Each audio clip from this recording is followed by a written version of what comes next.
देखो, कोई भी मेडिसिन जब भी पढ़नी है, जब भी स्टार्ट करनी है मटीरिया मेडिका में, कोई नई मेडिसिन पढ़नी है आपने, कोई भी रेमेडी की तरफ जाना है, चाहे पुरानी जो आप पढ़ चुके हो, राइट। कोशिश करो सबसे पहले उसका ब्लूप्रिंट पढ़ने की, राइट। कैसे हम उस रेमेडी को समझ सकते हैं, जैसे for example survival mechanism of the plant, जो उसका सोर्स है, प्लांट है, मिनरल है, एनिमल है, उसका सर्वाइवल मैकेनिज्म क्या है, राइट। उसके बाद how does the plant, animal and mineral survive in the nature, वो सर्वाइव कैसे करते हैं नेचर में। क्योंकि सारी जो भाग दौड़ है, अगर हम भी देखें अपनी लाइफ में, सब कुछ हम किस लिए कर लेते हैं, मेन चीज है सर्वाइवल। अगर आप उसको समझ पाओ, हम आगे जाके नक्सवामिका की एग्जांपल मैं आपको देता हूं, उसकी स्ट्रेटजी को समझ पाओ, what strategies does it use, right.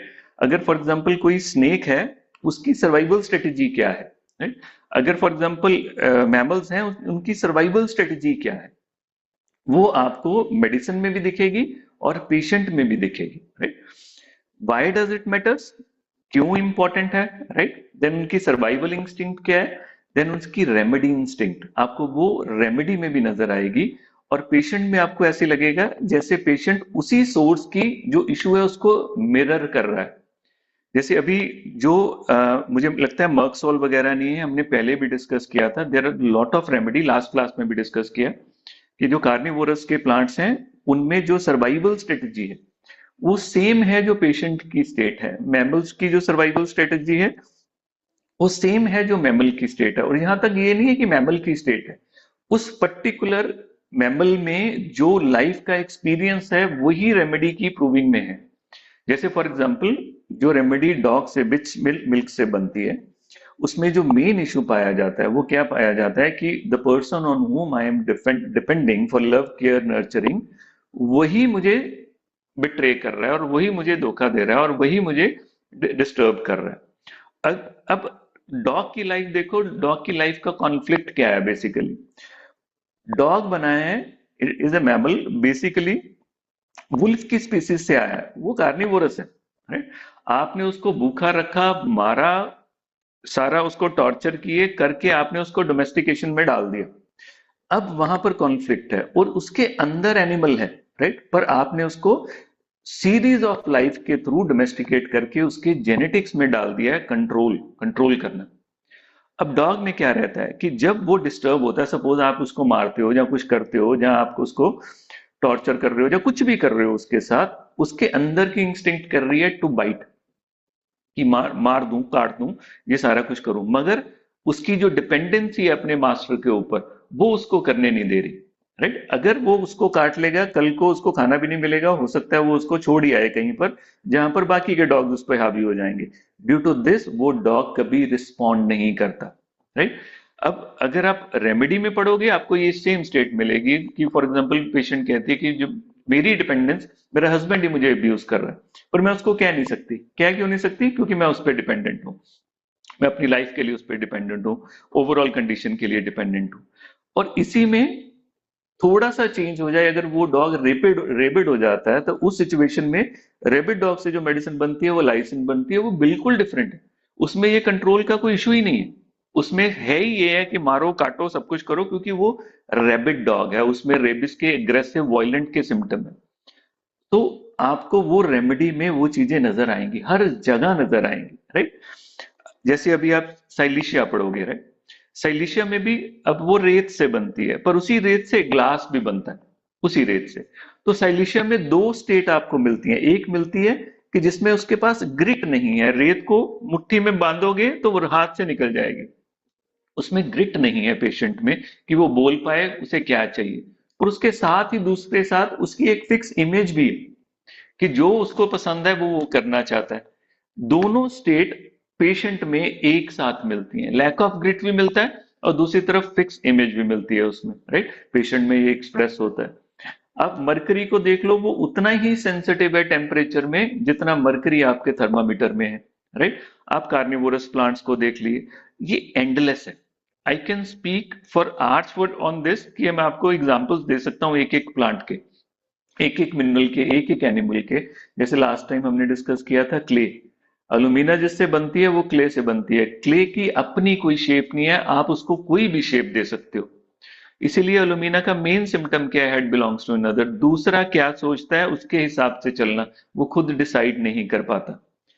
Chelidonium में हमने पढ़ा था उसके प्लांट में एक येलो गम है, राइट, वो इतनी येलो है कि अगर वो लग गई है तो उसका कलर नहीं छूटता। सारे के सारे चेलिडोनियम के डिस्चार्जेस येलो हैं, इंस्पाइट की व्हाइट लकोरिया भी स्टेन कपड़ों को येलो करता है।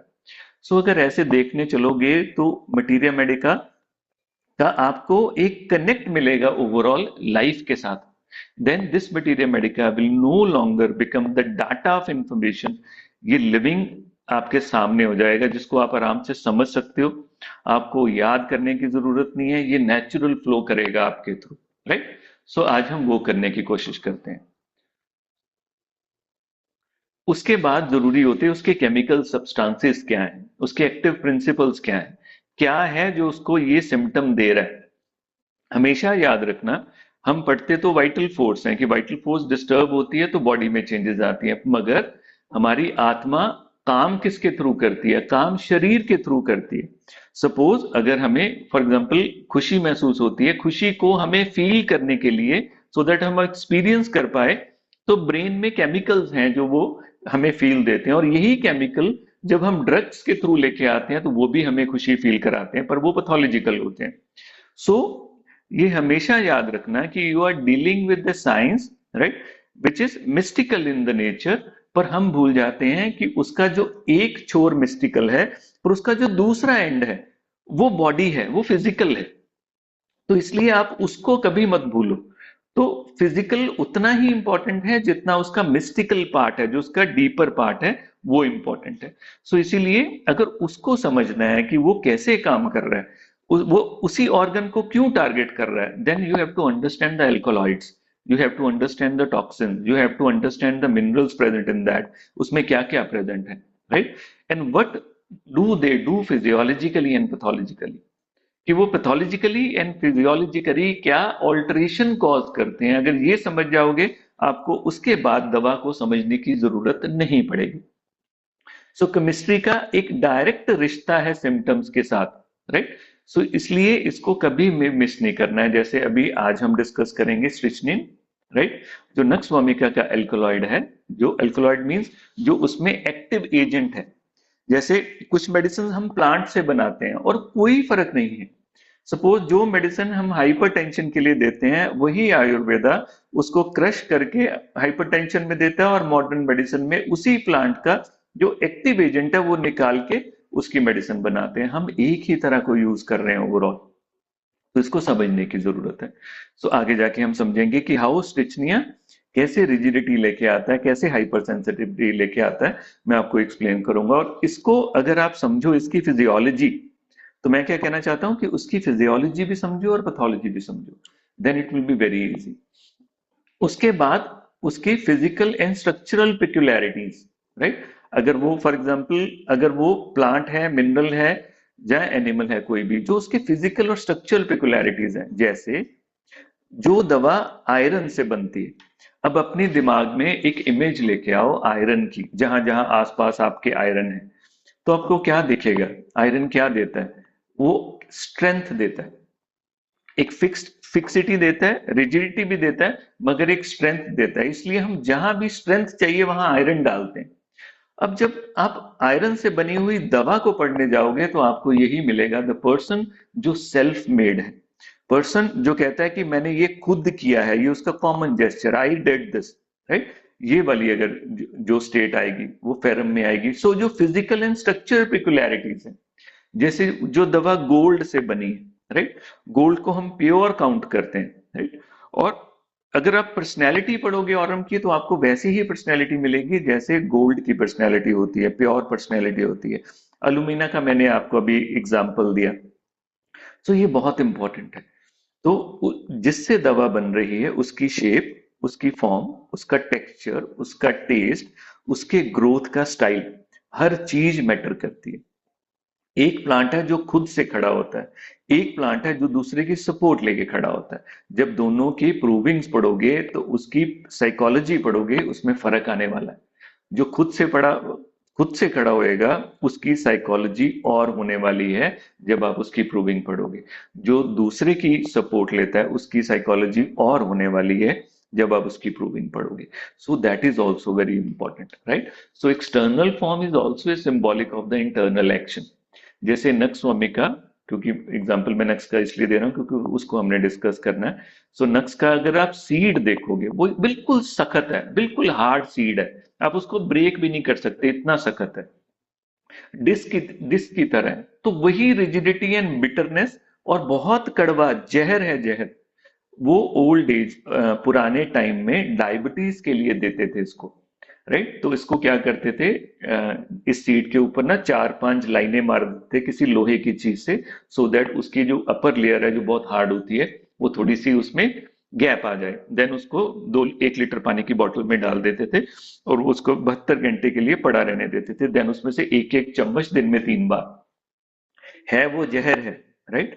मगर थोड़ी क्वांटिटी में वही दवा बन जाती है और it is a very good remedy for diabetes. Diabetes के लिए ये आयुर्वेदा में यूज होता है, राइट? सो वही पर्सनैलिटी जो उसकी रिजिडिटी है और जो उसकी हार्डनेस है, जो बिटरनेस है, वो आपको नक्सवामिका की पर्सनैलिटी में मिलेगी। उसके बाद हमेशा आपने क्या देखना है कि वो दवा जो आप पढ़ने जा रहे हो वो ट्रेडिशनल नॉलेज उसकी क्या है। आयुर्वेदा, यूनानी, for example Greek mythology, Indian mythology, उसमें उस दवा के बारे में क्या कहा गया है, ये बहुत इंपॉर्टेंट है। जो भी दवा के बारे में कहा गया है, अगर फॉर एग्जांपल कोई दवा, कोई फॉर एग्जांपल ट्राइबल्स यूज कर रहे हैं फॉर इयर्स टुगेदर। अभी हमें पीछे अगुम्बा फॉरेस्ट गए थे, वहां पर हमें उसने बताया गाइड ने कि यहाँ की जो इंटरनल ट्राइब है वो बात नहीं करते हैं किसी से। अगर स्नेक भी बाइट कर लेता है उनको तो वो बाहर कहीं हॉस्पिटल में नहीं जाते और स्नेक भरे पड़े हैं और आज तक किसी की डेथ नहीं हुई। एंड ही सेड कि आई ट्राइड अ लॉट कि वो मुझे बताएं वो देते क्या है। कहता पर मुझे आज तक वो किसी ने ना बताया, ना वो बताने देते हैं। तो वो जो नॉलेज है उनको स्नेक बाइट को ओवरकम करने की, वो आज भी बाहर उसमें नहीं है। हम आज भी एंटीटॉक्स देते हैं, वो प्लांट से कुछ देते हैं। इसका मतलब उस प्लांट में स्नेक बाइट को न्यूट्रलाइज करने का कुछ ना कुछ खास है। अगर वो पता लगे, वो हमें हेल्प कर सकता है और तरीके में भी। So that is very important कि हमें पता हो स्टोरीज के बारे में, रिचुअल्स के बारे में, ओल्ड सिस्टम में उसको कैसे यूज करते हैं। अगर इसको हम ऐड कर देंगे तो हमारी पिक्चर थोड़ी सी और कंप्लीट हो जाती है, राइट? जैसे कुचला, जो नक्सवामिका का सीड है, उसको यूज करते हैं as a medicine for detoxification, right? अब देखो डिटॉक्सिफिकेशन के लिए यूज करते हैं और हमारी मेडिसिन में क्या लिखा हुआ है कि अगर कोई ओवर ड्रग होके आया है तो पहली चॉइस ऑफ रेमेडी नक्सवामिका होनी चाहिए, again detoxification. And also its application in the modern medicine. So जब भी आप कोई दवा पढ़ो, आप देखो कि वो दवा ट्रेडिशनल नॉलेज के हिसाब से कहाँ यूज हो रही है, आयुर्वेदा में, यूनानी में, और माइथोलॉजी के हिसाब से ग्रीक ग्रीक माइथोलॉजी में कहाँ पड़ी हुई है, जहाँ इंडियन माइथोलॉजी के हिसाब से उस दवा के बारे में क्या कहा गया है, राइट? उसके बाद आता है कि उस दवा का कांस्टेंट फीचर क्या है। हर दवा का कुछ कांस्टेंट फीचर होता है, राइट? तो जब आप उसको देखने चलोगे, देन उस दवा के बारे में आपको ऐसी चीजें पता चलेंगी जो खास है। जैसे हमने जब चेलिडोनियम पढ़ी थी तो हमने क्या कांस्टेंट फीचर पढ़ा था? हमने पढ़ा था एक तो उसकी येलो डिस्कलरेशन जो कि कांस्टेंट है, राइट? दूसरा हमने पढ़ा था उसका कॉन्स्ट्रिक्शन, कॉन्ट्रेक्शन कॉज करता है चेलिडोनियम। वो हर ऑर्गन सिस्टम, बॉडी के सारे ऑर्गन सिस्टम पर कॉन्ट्रेक्शन कॉज करता है। और यहीं से हमें ये पता लगता है कि चेलिडोनियम हमने मदर टिंचर में कभी भी प्रेग्नेंट लेडी को नहीं देनी है क्योंकि वो कॉन्ट्रेक्शन कॉज करेगी। सो दवा में इन चीजों को समझना आपको और भी बेटर प्रिस्क्राइबर बनाएगा। तो हर दवा में आपने देखना है ऐसी क्या चीज है जो सदा से है। और यही चीज पेशेंट में भी देखनी होती है कि ऐसा सिम्टम जो पहले भी था, आज भी है और अब भी चल रहा है, जिसे हम कहते हैं PPP, present, predominant and persistent. Any symptom which is present, it is predominant and it is persistent, वो सबसे इंपॉर्टेंट होता है। इसलिए दवा में भी आपने ढूंढना है हमेशा कि इसमें प्रेजेंट प्रेडोमिनेंट क्या है। जैसे आप कंथेरिस पढ़ोगे तो उसकी जो बर्निंग है और उसकी जो पेस है वो उस दवा का पार्ट है, बेसिकली कांस्टेंट फीचर है कंथेरिस में। कंथेरिस कहाँ भी कहीं भी काम करेगी, ऐसे ही काम करेगी। ऐसे ही डिफरेंट डिफरेंट रेमेडीज जब आप पढ़ोगे, कोई भी पढ़ोगे, जैसे नक्सवामिका आज पढ़ेंगे, नक्सवामिका इग्निशिया जिलसीमियम, उसके कुछ कांस्टेंट फीचर्स हैं, उनको जरूर माइंड में रखना है। अगर वो आपको मालूम है तो आप एग्जाम में कभी फेल नहीं हो सकते, क्योंकि कुछ भी आ जाए, कांस्टेंट फीचर्स चेंज नहीं होते, तो आप उसको आराम से अटेम्प्ट कर सकते हो। उसके बाद आती है उसकी personality and temperament. So journal character of the patient who matches this remedy, right, like source survival, मैंने जैसे आपको बताया, वो उसके ह्यूमन बिहेवियर के साथ हमेशा मैच करता है। फॉर एग्जाम्पल, सपोज एनिमल के बारे में अभी बात करते हैं हम, उसमें समझना इजी हो जाएगा क्योंकि हम भी एनिमल हैं। दो तरह के एनिमल होते हैं, राइट, बेसिकली एनिमल दो तरह के होते हैं, वैसे तो उसकी डिफरेंट डिफरेंट टाइप्स हैं। हम उनको दो दो भाग में, वर्टिब्रेट्स एंड इनवर्टिब्रेट्स में डिवाइड करते हैं। पर मैं बात करना चाहता हूँ प्रेडेटर्स और प्रे की, राइट। दो तरह की रेमेडीज हैं। कुछ हैं जो प्रेडेटर से बनती हैं, कुछ हैं जो प्रे से बनती हैं। अब इनका जो प्रे से बनती है, उनका जो बिहेवियर होने वाला है वो कभी भी अग्रेसिव नहीं होने वाला है लाइफ में, राइट। वो प्रे की तरह ही होंगे, ऑलवेज कॉशियस, डिफेंसिव मोड। मगर जो प्रेडेटर की नेचर होने वाला है वो लाइफ में भी एज ए प्रेडेटर होएगा, राइट। अभी पीछे मैं कोई एक मूवी की क्लिप थी, मुझे दिमाग में याद नहीं आ रहा उसका। तो एक वो किसी को फॉलो कर रहा है, एक छोटे बच्ची को। तो उसको एकदम से होता है कि यार ये छोटी बच्ची को फॉलो क्या कर रहा है, कि ये कुछ गलत हो सकता है। तो उसको वो उसकी जो वाइफ कहती है, वो कहती है कि यार तुझे क्यों लग रहा है? कहता because one predator can see another predator, right, क्योंकि वो भी प्रेडेटर होता है, वो सीरियल किलर होता है। कहते one predator can see another predator. So predators से जो दवा बनती हैं वो अलग पर्सनैलिटी रखती हैं, जो प्रे से बनती हैं वो अलग पर्सनैलिटी रखती हैं। जो इनवर्टिब्रेट से बनती है उनकी पर्सनैलिटी अलग है, जो वर्टिब्रेट से बनती है उनकी पर्सनैलिटी अलग है।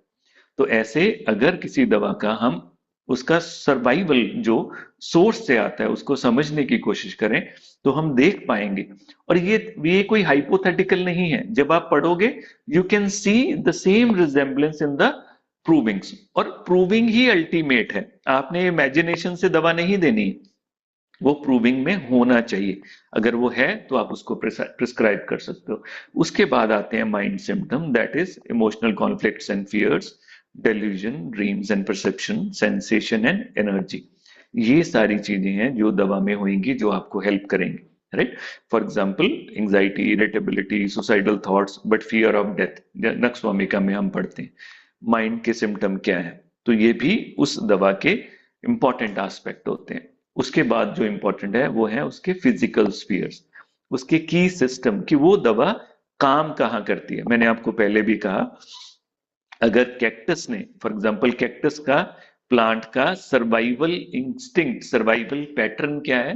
एक्सपैंड होना और कॉन्स्ट्रिक्ट होना। जब उसको पानी मिलता है वो पानी को इकट्ठा करके एक्सपैंड होता है और जिंदा रहता है, राइट। जब उसे लगता है कि पानी यूज हो रहा है और वो कंस्ट्रिक्ट कर जाता है, अब उसका ये सर्वाइवल पैटर्न।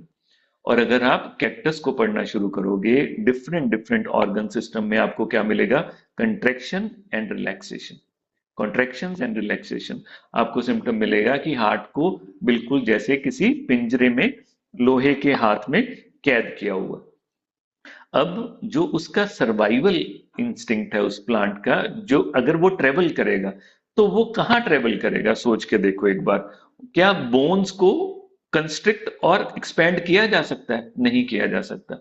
इसीलिए कैक्टस कभी भी किसी बोन्स के ऊपर वर्क नहीं करेगी। तो हम जो कहते हैं, नहीं नहीं, अगर फॉर एग्जांपल पेशेंट की स्टेट मिलती है वो किसी चीज पे भी काम करेगा, ऐसा नहीं है। अगर दवा का वो जो पैटर्न है वहां एक्सप्रेस ही नहीं हो सकता, तो वहां पर वो काम नहीं करेगी, राइट। तो कहाँ वो काम करेगी? अब सभी जो ऑर्गन्स है, फॉर एग्जांपल ब्लैडर है, कॉन्ट्रैक्ट भी कर सकता है, रिलैक्स भी कर सकता है। हार्ट है, कॉन्ट्रैक्ट भी कर सकता है, रिलैक्स भी कर सकता है। इंटेस्टाइन्स है, कॉन्ट्रैक्ट भी कर सकती है, रिलैक्स भी कर सकते हैं। हर वो ऑर्गन जो कॉन्ट्रैक्ट कर सकता है, रिलैक्स कर सकता है, वहां पर कैक्टस की अफिनिटी अपने आप ही बन जाएगी, right? So this is why it is very important to understand the physical spheres, and की ऑर्गन्स की कौन कौन से इफेक्टेड है। और ये कोई रैंडम नहीं है, अगर दवा को समझोगे ऑर्गन अपने आप समझ आ जाएगा। अगर फॉर एग्जांपल आप सिकल कॉर को पढ़ते हो, एक मेडिसिन है सिकल कॉर, उस पे लिखा है कि ये सिकल कॉर कौन से मसल्स पे एक्ट करती है?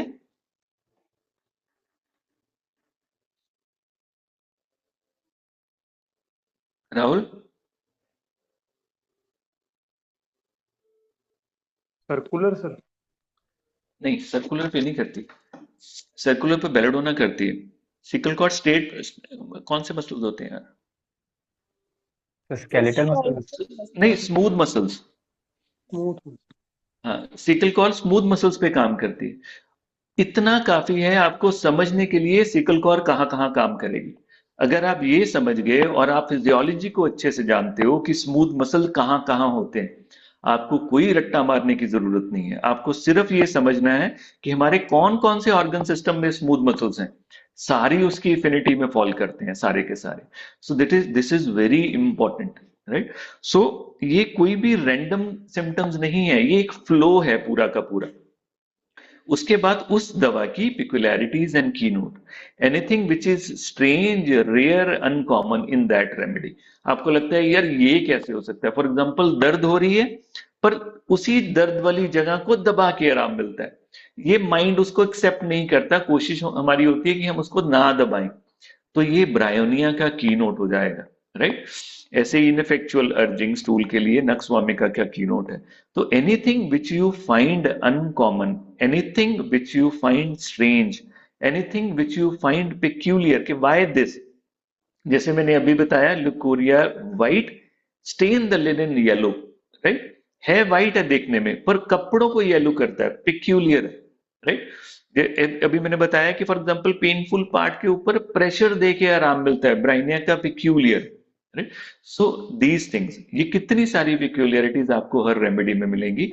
तो ये उस रेमेडी को और बेटर पिक्चर क्रिएट करेगी उसकी।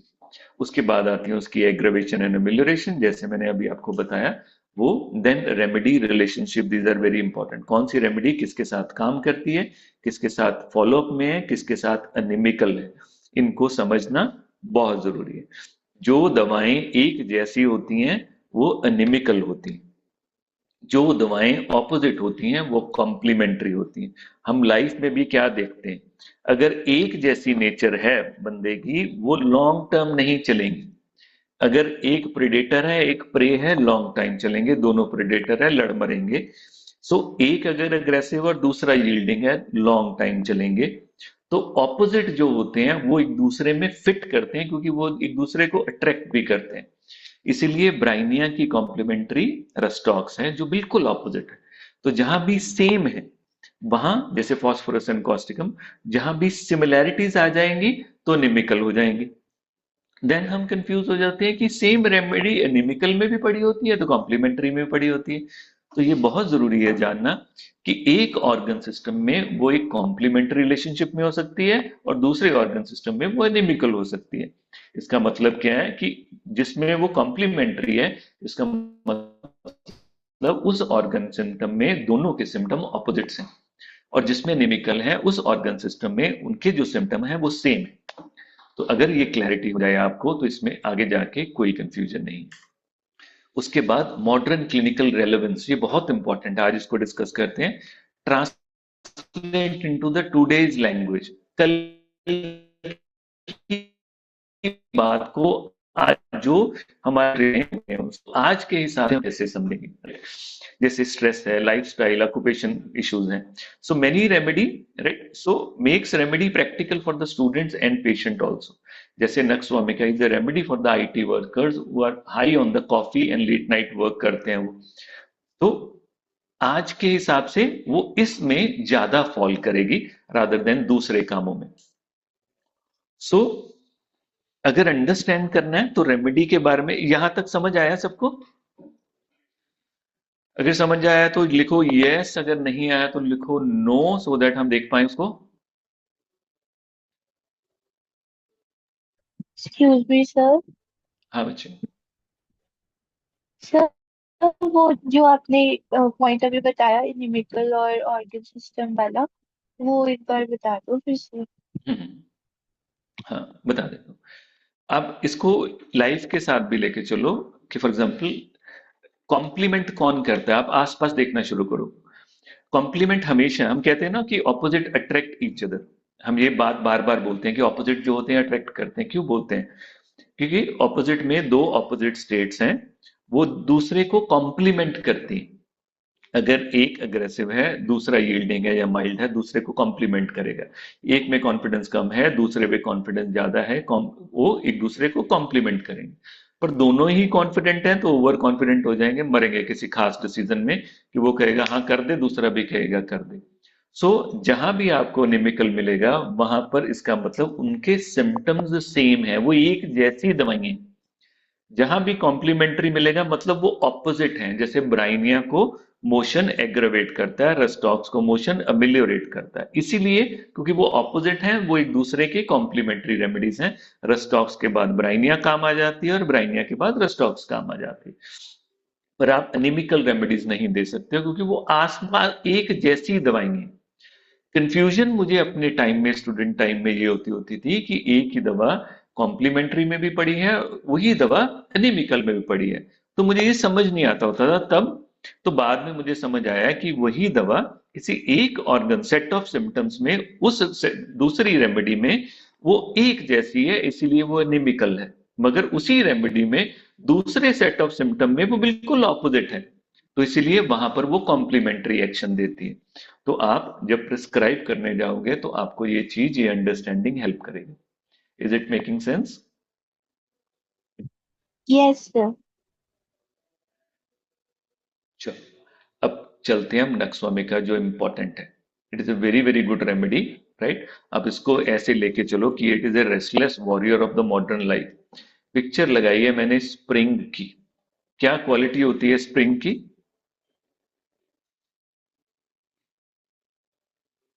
इससे किसी भी फॉर्म में अगर हम कन्वर्ट करेंगे तो ये वापस रिवर्स होके अपने ओरिजिनल फॉर्म में आ जाते हैं। ओरिजिनल फॉर्म में आ जाएगा। और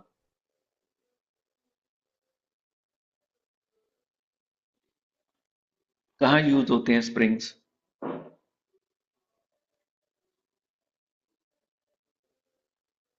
आप एक्टिवा चलाते हो, उसके सस्पेंशन में यूज होते हैं, राइट? सो ये already they are build for pressure.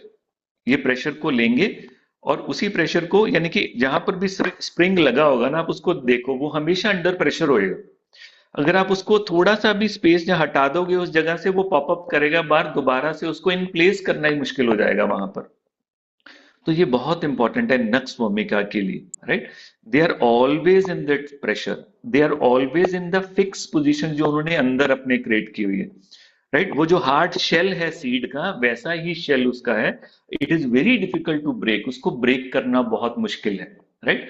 सो अगर नक्स भूमिका को देखना है तो आप ऐसे देख सकते हो कि have you ever seen someone running on coffee, deadlines and irritation, yet collapsing and exhaustion, right? कैसा है? Running, someone running on the coffee. Coffee मतलब कॉफी क्या करती है? हमें एक्टिव करती है कि एक कप और कॉफी पी के मैं 1 घंटा और काम कर सकता हूँ। डेडलाइंस, आज रात तक मैंने ये खत्म करना है। इरिटेशन, इरिटेशन उसी सिस्टम से आती है। मगर जब वो उसको ओवर कर लेगा फिर क्या है? कोलैप्स। उसके बाद आएगा कोलैप्स, उसके बाद आएगी एग्जॉशन। तो इसको आप कह सकते हो ये नक्स भूमिका की बीइंग है। नक्स भूमिका ऐसे होने वाला, राइट? सो सबसे पहले जैसे मैंने बताया कि हम मटीरिया को कैसा पढ़ना चाहिए, हम कोशिश वैसे ही करते हैं।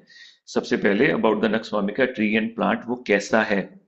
तो जैसे मैंने आपको बताया था कि नक्स भूमिका का जो ट्री है, राइट, वो सीजनली ड्राई फॉरेस्ट वहां पर ग्रो करता है, राइट?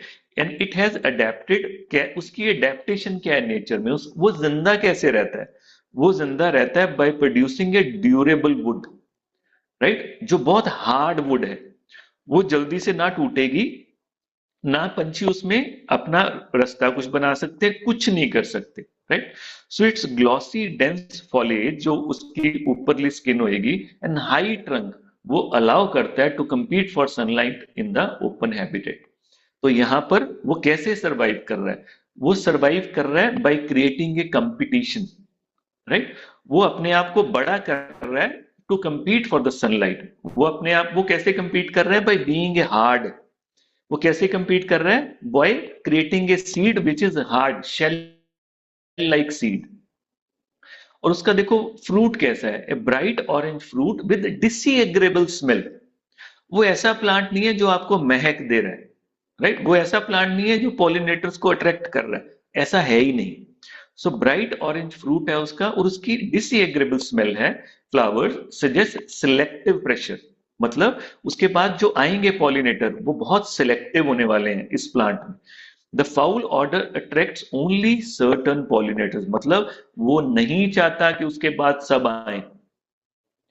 वो उसके लिए हैप्पी हैं कि ये जो पॉलिनेटर्स हैं बस यही मेरे लिए बहुत है, उसको अट्रैक्ट नहीं करना है किसी को, राइट? सो ऐसे ही, क्योंकि प्लांट्स की सर्वाइवल नॉर्मली क्या होता है? पॉलिनेशन। पॉलिनेशन कैसे करना है? By creating A colourful flowers and उसकी फ्रेग्रेंस। ये इसमें नहीं है, राइट? इसको आप याद रखना, आगे जाके आपको समझ आएगा इसकी इंपॉर्टेंस। While the कलरफुल जो पल्प है वो क्या करता है? It entice the fungivorous that tolerate it toxin. जो एनिमल्स वो खा सकते हैं और उसकी टॉक्सिन को पचा सकते हैं, सिर्फ वही खाते हैं उसको। इसीलिए कोई भी हर्बीवोरस जो वो होंगे, एनिमल्स होंगे, वो इस प्लांट को जब ये ग्रो कर रहा है उसको डैमेज नहीं कर सकते। अब ये देखो कितनी इंपॉर्टेंट बात है कि उन जो हर्बीवोरस एनिमल है उनको कौन बताता है कि ये प्लांट नहीं खाना? ये इंस्टिंक्ट है, ये इनबिल्ड है, ये सर्वाइवल है। वो ये प्लांट नहीं खाएंगे, दे नो बाय नेचर कि इसको नहीं खाना है क्योंकि इसमें पॉइजन है। तो इनकी जो थिक बार्क है, राइट, वो क्या है? वो उसमें जो ब्रूसिन कंटेंट है, वो बोरर जो जो बर्ड्स होते हैं जो उसमें छेद करते हैं उसको क्या बोलते हैं? फिर भूल गया मुझे, वुड पकर पिकर, उसको भी वो नहीं करने देंगे उस चीज को। तो इसका सर्वाइवल क्या है? ये सर्वाइव करेगा बाय बीइंग हार्ड। तो ऐसे ही नक्सवामिका की पर्सनैलिटी होने वाली है आगे जाके, कि इसका सर्वाइवल ही ये है लाइफ में, by being hard.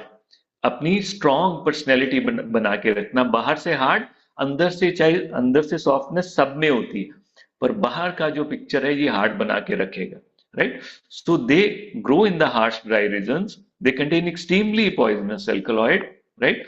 Even the tiny amount can kill, मार सकते हैं। इसीलिए कुचला को यूज करते थे डॉग को किल करने के लिए। It means the plant survives by being hard, by being resistant, by being aggressive and uncompromising, like nothing can eat it। कोई नहीं खा सकता उसको, अगर खाएगा तो मरेगा, राइट? वो मूवी में था ना, फ्लावर समझे हो क्या? वो वाली बात है इसमें, राइट? क्या कहता था वो? फ्लावर नहीं, फायर हूं। ये वो वाली सिस्टम है इसमें। It is hard, it is resistant, aggressive. तो ये इस प्लांट का सर्वाइवल इंस्टिंक्ट है। अब ये सर्वाइवल इंस्टिंक्ट आपको दवाई में दिखेगा। So it thrives in competition. ये कंपटीशन में पीछे नहीं जाएगा, कंपटीशन इसको थ्राइव करता है। ये कैसे जीता है? It dominates in environment by being too toxic for other to approach. तो ये प्लांट का जो थ्राइविंग है थ्रू कंपटीशन है। इस चीज को फिर याद रखना इस प्लांट के बारे में कि कंपटीशन इसको थ्राइव करता है, इसको पावर देती है। It dominates it environment by being too toxic for other to approach. तो ये कैसे करता है? Being too toxic. सो अगर इसको रिलेट करोगे, the tree can not fight physically so it create a poison, ये हमने पहले डिस्कस किया है। In human being this becomes impatient, over sensitive, competitive and irritable personality. So अगर आप नक्सवामिका की साइकोलॉजी में जाओगे तो आपको कैसा पर्सन दिखेगा? जो कम्पिटिटिव है बहुत, जो इरिटेबल है, इम्पेशेंट है एंड ओवर सेंसिटिव है, राइट? सेम पर्सनैलिटी आपको उसमें दिखेगी। सो ये मैंने आपको बता ही दिया, सीड्स आर हाईली पॉइजनस, इसलिए उसको कोई खा नहीं सकता। Survival by repulsion and not attraction, जैसे मैंने स्टार्टिंग में बताया कि ये अट्रैक्टेबल पर्सनैलिटी नहीं होएगी इसकी, इसकी रिपल्सिव होएगी। डरोगे आप इसके पास जाने में। अगर ये बॉस है तो सभी के सभी परेशान होंगे। अगर उनको मुश्किल आ गई, कोई प्रॉब्लम चाहिए, लीव चाहिए, तो इजी नहीं है इसके पास जाना और बोलना कि हाँ मुझे लीव चाहिए। जैसे मैं एक जगह पर बैठा हुआ था तो एक बंदा आया जो उनका ऑफिस में था, तो उसने बोला कि sir I am feeling not well, तो मुझे थोड़ा सा फीवर लग रहा है, तो क्या मैं चला जाऊं? तो आगे से उसने जवाब कह दिया, हाँ हाँ चले जाओ, कोई बात नहीं, ऐसे करो, जाते हो बस लिख के चले जाओ कि आप रिजाइन कर रहे हो। तो साथ में वो कहता कि नहीं नहीं सर, कोई नहीं, मैं करता हूँ काम। तो मैंने उससे बोला कि यार ऐसे कैसे हो सकता है, बीमार हो? कहता नहीं यार, यहाँ ऐसे ही चलेगा, अगर बीमारी के लिए मैं इसको थोड़ी स्पेस दूंगा, कल को और भी स्पेस लेगा, तो यहाँ पर कोई स्पेस नहीं है। So being tough is the survival. So ये टी जो ट्री है ये टफ है, एवरग्रीन है, ड्रॉट रेजिस्टेंट है। इसका मतलब ये हार्श एंड पुअर सॉइल वाली कंडीशन को सरवाइव करता है। ऐसा ही पेशेंट होने वाला है, कोई फ्रेग्रेंस नहीं है, कोई स्वीटनेस नहीं है, ये इन्वेस्ट करता है डिफेंस में रादर देन ब्यूटी, उसमें नहीं है। तो इसका मैसेज लाउड एंड क्लियर है, right? Only the strongest will survive, simple. Approach me and you will suffer. अगर मुझे अप्रोच करोगे यू विल सफर, नहीं मतलब approach in A negative way, तो आपको वो सफर करना पड़ेगा। एंड सिंबॉलिकली द प्लांट से, I don't charm life, I fight it off, my survival is my poison. तो ऐसी ही पर्सनैलिटी में उसकी पेशेंट में होने वाला है, राइट? इस चीज को याद रखना। Another thing which is important, जो मैंने नेक्स्ट बोली थी आपको, कि प्लांट के बाद आता है उसका एल्कलॉइड। अब इसका जो एल्कलॉइड है, इसमें मेन दो एल्कलॉइड हैं, दैट इज स्टिचनिन एंड ब्रूसीन। छोटे छोटे और एल्कोलाइड हैं, पर वो इतना ज्यादा इफेक्ट नहीं करते जितने ये दो इफेक्ट करते हैं। ये दोनों को जानना बहुत जरूरी है। अगर इसको समझ लोगे, आपको नक्स वामिका की पैथोलॉजी और पैथोजेनेसिस समझने की कोई जरूरत नहीं, किसी में सब कवर हो जाता है। अब स्टिचनियम है क्या, राइट? इसका एक्शन क्या है? कहते it is a powerful stimulant of the spinal cord. देखो पहली बात उसने क्या बोली है, it is a powerful stimulant of spinal cord. Brain के ऊपर नहीं कह रहा है, स्पाइनल कॉर्ड। क्या करता है वहां पर स्पाइनल कॉर्ड में? इट इंक्रीजेज रिफ्लेक्स एक्साइटेबिलिटी, मतलब वो रिफ्लेक्सेस इंक्रीज करता है strychninum, and produces convulsions, convulsions cause करता है, राइट? अब उसका इफेक्ट क्या आता है? इसलिए क्योंकि उसका स्पाइनल कॉर्ड पर है और इंक्रीज करता है रिफ्लेक्स एक्साइटेबिलिटी। तो उसका इफेक्ट क्या आ रहा है? कहां गया इफेक्ट? आ रहा है, it causes hypersensitivity to touch, to noise, to order, right? थोड़ी सी भी नॉइज, फॉर एग्जाम्पल अगर किसी को स्टिचनियम की पॉइजनिंग हो गई है, तो सबसे बड़ी जो प्रॉब्लम आती है उसको हैंडल करने में आती है। मगर आपसे एक सीजर गिर गई तो उसको कन्वर्जन आ जाएगी, अगर बाहर से थोड़ी लाइट आ गई उसको कन्वर्जन आ जाएगी, अगर किसी तेज स्मेल आ गई उसको कन्वर्जन आ जाएगी। ये इस केमिकल का बीइंग है, बेसिकली जो बॉडी के ऊपर एक्शन है वैसा है। क्या करता है? Hypersensitivity to touch, noise and order. और फाइनल वाले अगर याद कर रहे हैं तो हम क्लास में रूब्रिक डिस्कस करते होते थे, longing for rest repose. There is a rubric, longing for rest and repose. मतलब उसको चाहिए ही चाहिए, क्या चाहिए? रेस्ट चाहिए और रिपोज। रिपोज मतलब ट्रिंक्वेलिटी एंड रिपोज डिजायर, कि कुछ भी आवाज नहीं होनी चाहिए। सो नक्स वामिका की एक की नोट सिम्टम है हेडेक में, कि उसको कोई आवाज नहीं चाहिए, उसको लाइट नहीं चाहिए, उसको कोई स्मेल नहीं चाहिए, खाना बन रहा है, कुछ बन रहा है, बिल्कुल साइलेंस चाहिए उसको। क्यों? वो कहां से आ रहा है? वो यहां से आ रहा है। So body become like a coiled spring, जैसे मैंने बताया, too much energy but trapped. अगर आप स्प्रिंग को दबा के रखोगे, too much energy is there but it is trapped and explosive. अगर वो निकला वहां से, वो बहुत जोर से लगेगा, राइट? सो अब करती क्या है? देखो ये स्टिचनियम करती क्या है, अगर उसकी फिजियोलॉजी को समझो आप। कहते हैं स्टिचनियम जब ब्लड में एंटर करेगी, when enters the blood stream, it very quickly enter into the blood stream and cross the blood brain barrier. वो बहुत जल्दी करती है। तो रूब्रिक देखो अगर पढ़ा होगा, और वैसे भी जब मटीरिया मेडिका में पढ़ोगे तो आपको क्या मिलेगा? सडननेस, नक्सवामिका में। तो रूब्रिक है सडन मैनिफेस्टेशन, उसमें भी नक्सवामिका पड़ी हुई है। तो ये बहुत जल्दी ब्लड ब्रेन बैरियर क्रॉस करेगी, और जैसे ही ब्लड ब्रेन क्रॉस करेगी तो सबसे पहले कहां जाएगी? ये काम करेगी स्पाइनल कॉर्ड पर और ब्रेन स्टेम के ऊपर। हाईएस्ट फंक्शनल इंपैक्ट कहां है? Spinal cord and brain stem. उसके बाद वेंट्रल हॉर्न्स, रेटिकुलर फॉर्मेशंस। अब फर्स्ट ईयर वाले जो फिजियोलॉजी पढ़ रहे होंगे, जो सेकंड ईयर वाले पढ़ के हटे हैं, उनको ये समझ आएगा कि ये क्या फंक्शन है इनका, स्पाइनल कॉर्ड का और ब्रेन स्टेम का। सो एक्शन क्या है, इसको पहले फिजियोलॉजी समझते हैं हेल्दी कंडीशन में, फिर पैथोलॉजी आपको अपने आप समझ आ जाएगी। इन हेल्दी कंडीशन क्या होता है, in normal condition in the spinal cord we have a brake system for the reflexes. For example किसी ने टच कर दिया, किसी ने कुछ कुछ लग गया, आपको चुभ गया, एकदम से लाइट आ गई, एकदम से नॉइज आ गई, तो आपका एक ब्रेक सिस्टम है। वो ब्रेक सिस्टम क्या है, this brake is controlled by a chemical messenger जिसको बोलते हैं ग्लाइसिन, राइट। अब ये जो ग्लाइसिन है ये क्या करता है, glycine sit on it's receptor like a key in the lock and opens a chloride channel। अब जो फर्स्ट ईयर सेकंड वाले हैं इसको पढ़ के देखना है एक बार, राइट। तो करता क्या है, when chloride flows it calms the neuron down preventing from over firing. तो ग्लाइसिन का काम क्या है, ब्रेक लगाने का, ठीक है, रिसेप्टर के ऊपर, जैसे ताले की चाबी की तरह। अगर वो है तो वो क्या करेगा, जो क्लोराइड चैनल है उसको रेगुलेट करेगा। अगर क्लोराइड चैनल चल रहा है तो वो क्या करेगा, न्यूरॉन्स को काम डाउन करेगा। किससे काम डाउन करेगा, preventing from over firing. So this is like pressing the brake pedal for the car, slow things down, उसको स्लो करना। अब इन पैथोलॉजिकल कंडीशन, इन स्टिचनिया क्या होता है, स्टिचनियम जब अंदर जाता है उसमें ब्लड में, strychninum sit on the same receptor, उसी रिसेप्टर पर स्टिचनियम का काम है, it blocks glycine from working. तो अब वो ग्लाइसिन को काम नहीं करने देगा। जब ग्लाइसिन काम नहीं कर पाएगा, जो क्लोराइड चैनल है वो ओपन नहीं हो पाएगा, so neuron loses its brakes, so every little signal now goes through unchecked. So ये कैसा है, it is just like cutting a brake cable in the car. आपने ब्रेक काट दी किसी कार की, तो जब वैसे गाड़ी चलेगी अब वो कोई कंट्रोल में नहीं है। अब छोटा छोटा स्टिमुलस भी उसको बहुत एग्रेवेट करके आएगा, कन्वर्जेंस कॉज करेगा। तो क्या शुरू हो जाएगा, रिफ्लेक्स आर्क इफेक्ट होना शुरू हो जाएगा। उसको क्या कहते हैं normally, if someone touches your skin lightly your spinal cord से नॉट इंपॉर्टेंट, स्टे काम। अगर थोड़ा सा किसी ने हाथ लगाया है तो आपको बोले कोई बात नहीं, इसकी कोई बात नहीं है। बट स्टिचनियम में क्या हो जाएगा, the spinal cord can not calm it down.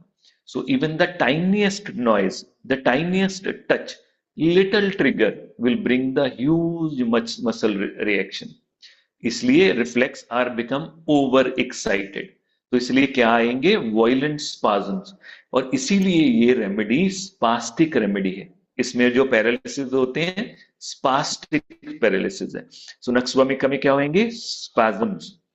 वो स्पाज्म्स क्यों हो रहे हैं, ड्यू टू स्टिचनियम। स्टिचनियम के कारण क्यों हो रहे हैं, क्योंकि वो जाके उन रिसेप्टर्स के ऊपर बैठ गया जहां पर ग्लाइसिन होना चाहिए था, अब वो वहां उसको काम नहीं करने दे रहा है। So violent spasms on the brain even though the brain is still awake. अब यहां पर आता है इसका कीनोट नक्सवामिका का। मैंने क्या बोला, ये कहां काम करती है, on spinal cord and brain stem. Cerebral cortex unaffected है, राइट, एंड सेरिब्रल कॉर्टेक्स और बाकी का ब्रेन पार्ट हमें क्या देता है, कॉन्शियसनेस। तो यहां पर क्या सिम्टम आएगा, यहां सिम्टम आएगा कन्वर्जेंस में भी कॉन्शियस रहना। जब एपिलेप्सी होती है तो कॉर्टेक्स भी इन्वॉल्व होता है साथ में, तो पेशेंट को कुछ याद नहीं रहता मुझे क्या हो रहा है, पर ये इसका पेनफुल पार्ट है। जिनको इसकी पॉइजन हो जाती है, बहुत पेनफुल डेथ है ये, क्योंकि वो हर स्पैज्म को फील कर सकता है। उसकी कॉन्शियसनेस बिल्कुल अवेक है, वो बिल्कुल अवेक है, उसकी कॉन्शियसनेस को कुछ नहीं हुआ है, पर बॉडी इन इंटेंस पेन है जिसमें रिफ्लेक्सेस आ रहे हैं, right? So this affects the reflex arc motor output, but not the higher cortical center. Cortex, the thinking, awareness, and memory remain intact because the cortex isn't depressed. The person feels things and remember every spasm. Painful है ये. Unlike alcohol, opioids, or anesthetic, strychnia does not sedate और suppress the higher function of the brain. तो strychnia का कोई भी action उसके ऊपर नहीं होने वाला। So instead it is over stimulates the motor neurons, hence he is alert and trapped in the rigid and spastic body. तो अगर आप इसमें सिम्टम पढ़ोगे तो आपको क्या मिलेगा, कन्वर्जन विद कॉन्शियसनेस। अगर आप इसको समझ लो कि क्यों है ऐसा, तो मुझे नहीं लगता आपको कभी भी दोबारा से ये समझने की जरूरत है कि ये क्यों हो रहा है। Are you with me? Yes sir. बोलो सभी यस। समझ आ रहा है? Yes, sir. Yes, sir. And is it making sense? वो रिलेटेड है यस कि नहीं सर। रिलेटेड? तो अगर हम मटीरिया को ऐसे याद करने की कोशिश करें या अंडरस्टैंड करने की कोशिश करें, आपको नहीं लगता कि मटीरिया मेडिका कोई डिफरेंट सेट ऑफ सिम्टम्स की वो नहीं है कि हमने कलेक्ट करके डाल दिया और पेशेंट कुछ भी कह रहा है? एवरीथिंग हैपनिंग विद सम, उसके पीछे कुछ प्रोसेस है, उसके पीछे कुछ कारण है, राइट? तो वो फिजियोलॉजी में भी मिलेंगे, पैथोलॉजी में भी मिलेंगे, राइट? तो उसको आपको सिर्फ समझना है कि ये हो क्यों रहा है इस पेशेंट के साथ। उसकी क्लिनिकल मैनिफेस्टेशन कैसे आएगी? Patient is wide awake, anxious and fearful, know that he is suffocating during spasm, जान पा रहा है, पेनफुल है, इसलिए मैं कह रहा हूं वेरी पेनफुल है, उसको सब पता लग रहा है क्या हो रहा है। So this makes the experience intensely terrifying. So that is why it brings anxiety and startledness. तो इस पेशेंट में एंजाइटी आ जाती है उस कंडीशन में, right? And same expressed in the materia medica. This expects mirror नक्स्वामी का टेम्परामेंट। देखो temperament क्या है उसका, माइंड कैसा है? अवेक, ओवर अलर्ट, बॉडी कैसी है? Tense, restless, unable to relax, क्योंकि मसल बहुत टेंस है, राइट? आप कभी भी देखना, जैसे एग्जाम्स होते हैं, आप बहुत ज्यादा स्ट्रेसफुल होते हैं, आपके मसल टाइट हो जाते हैं, वो वाली state. Conscious of every slight stimulus as if magnified, unlike in epilepsy where the mind is switch off. So mind is imprisoned in an overactive body. तो आप ऐसे लिखो कि माइंड इम्प्रिजन हो गया है किसमें? With over active body. जो छोटे छोटे स्टिमुलस, चाहे वो स्टिमुलस फिजिकल लेवल पर है चाहे मेंटल लेवल पर है, कि नक्स्वामिका को बोल दिया कि सर इसकी जगह ये कर दें, क्यों कर दें? जो मैंने बोला वो करो। कॉन्ट्राडिक्शन इनटॉलरेंट जो रूब्रिक है, यहां से आता है वो हर चीज, वो हर चीज के लिए ओवर स्टिमुलेंट है, वो उसके हिसाब से चलेगा जो अंदर से आ रहा है। ये तो हुआ स्टिचनिया। दूसरा है ब्रूसीन। बेसिकली ब्रूसीन ऑलमोस्ट स्टिचनिया जैसा ही है, पर वो वीकर है, right? So it causes muscular tremors and stiffness, और थोड़ा थोड़ा हार्ट के ऊपर भी ये इफेक्ट लेके आता है। ये क्या करता है? It intensifies the rigidity, spasm and painful, जो कंट्रेक्चर है उसको और इंटेंसिफाई कर देता है। It adds to the stiff backbone and the hard, unyielding quality of the Naxwamika. पहले से ही हार्डनेस है, पहले से ही स्टिफनेस है, ये और स्टिफनेस लेके आएगा ब्रूसिन। दो केमिकल के जो कॉम्बिनेशन है, ये कंबाइन करके इसके मटीरिया मेडिका को लाइफ देते हैं, right? Over sensitivity, spasms, pains, insomnia, irritability are direct extension of strychnium and brucine. ये दोनों मिलके ये काम करते हैं। तो सारी की सारी जो हम पिक्चर पढ़ते हैं ये वैसे। जब इसको मैं पढ़ रहा था तो मेरे जो दिमाग में आया, बेसिकली मैं ये नहीं कह रहा हूं कि रावण नक्स्वामी का था, राइट? मैं आपको अपनी एक वो बताता हूँ, थॉट प्रोसेस पढ़ते पढ़ते जो मेरे माइंड में आया। रावण के बारे में सोचो एक बार, कैसा बंदा था रावण? क्या सोचते हो वैसे आप रावण के बारे में?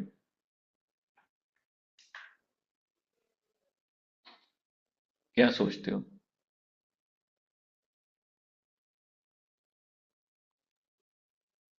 तो रावण किंग था। किंग होने के साथ साथ उसे मतलब जितने भी वेदास थे उनकी सबसे ज्यादा नॉलेज थी। सबसे उसको ज्यादा तीन नॉलेज। लोक में ज्ञाता, तीन लोक का ज्ञाता कहते हैं। हम्म, और वो बहुत ज्यादा बहुत। स्पिरिचुअली लॉर्ड शिवा को वर्शिप करता था।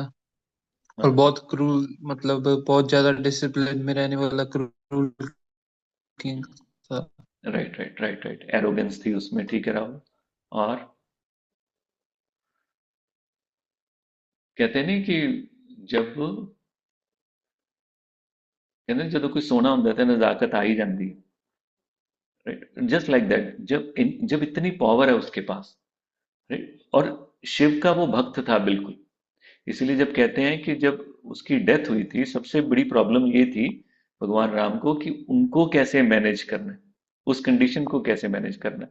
और डेथ के बाद और उससे पहले, राइट। अब ये है एक पिक्चर जो आपने देखी है रावण की, मगर रावण की एक और पिक्चर भी है साथ में, राइट। किसी वक्त हम उसको डिस्कस करेंगे कि उससे पहले, रावण के वध से पहले जो हवन हुआ था, उसका जो मेन हवन करवाने वाला ब्राह्मण था वो रावण खुद था, राइट।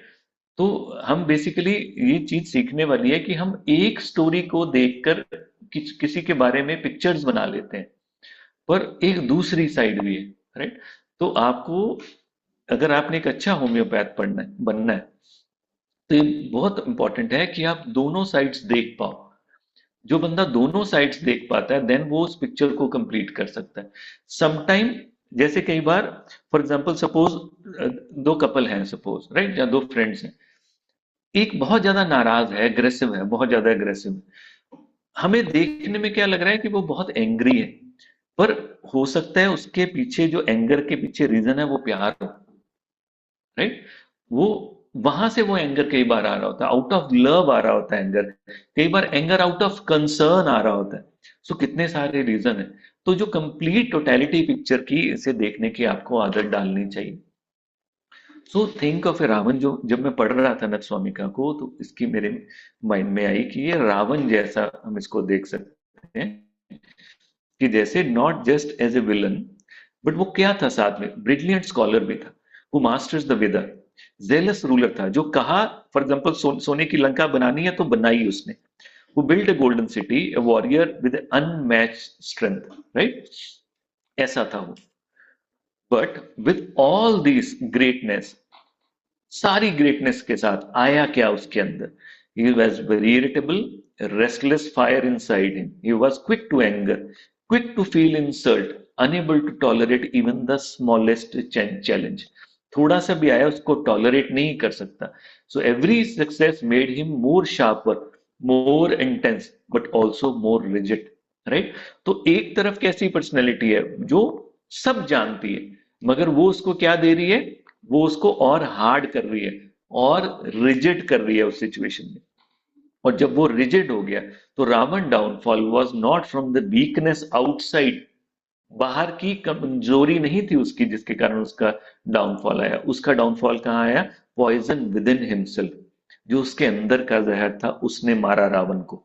रावण कमजोर नहीं था, उसके अंदर का जहर, अगर वो मान लेता बात खत्म हो गई थी, पर उसके अंदर का जहर कि I have to fight it out, end तक लड़ूंगा चाहे मर जाऊं, वो जो अंदर का जहर था वो ले बैठा Ravana, right. So his uncontrollable desires, his irritability, his inability to bend, वो ले बैठी। कोई भी रूरल है, जैसे हम महाभारत पढ़ते हैं, उसमें जो दुर्योधन था, उसको क्या मांगा था उन्होंने, कृष्ण, भगवान कृष्ण ने कहा था 5 गांव दे दो बस, और कुछ नहीं चाहिए, वो नहीं माना।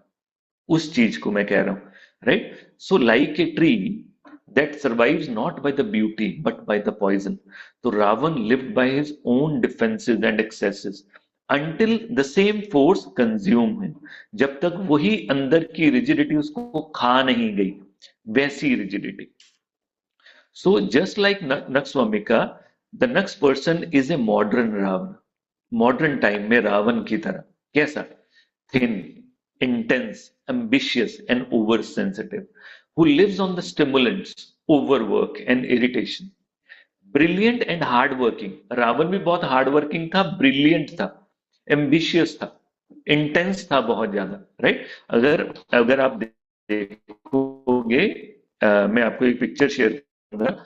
अभी हम पीछे गए तो उस मंदिर में वो पिक्चर बनी हुई थी कि रावण ने अपने सिर पर वो पूरा पहाड़ उठाया हुआ है, उसका कैलाश, और भगवान शिव ऊपर से प्रेशर दे रहे हैं कि वो बेंड हो जाए, सो दैट उसकी ईगो ब्रेक हो। वो मगर वो इतना ही जोर लगा रहा है। एंड में जब उसने बहुत ज्यादा जोर लगाया तो भगवान शिवा को बेंड होना पड़ा उस सिचुएशन में। वो शो करता है उसकी, मगर उसने क्या दिया उसको? स्ट्रेंथ, उसको मोर सेंस ऑफ पावर दी, और वही ले बैठा।